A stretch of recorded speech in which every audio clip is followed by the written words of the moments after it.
All right, some more helpful hints here. Again, you're probably getting more and more adept at this, more complicated, so let's give you some more tips.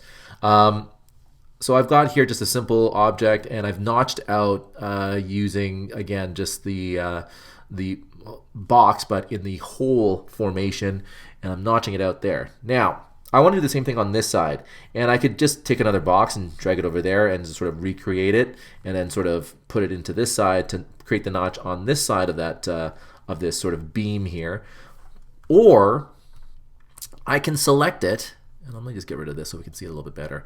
I can select it, and I can do something called copy and paste. So they do have that ability here, or Control C. But if I copied it and then pasted it, I now create the exact same object there. So it just saves me from having to recreate an object that I want to make a copy of. Instead of me recreating it, I can just select it, copy it, and I can then move it into place. So there it is. That's what I wanted to do, like that. All right. Now, let's say I'm happy with that, and in fact, this was just one piece.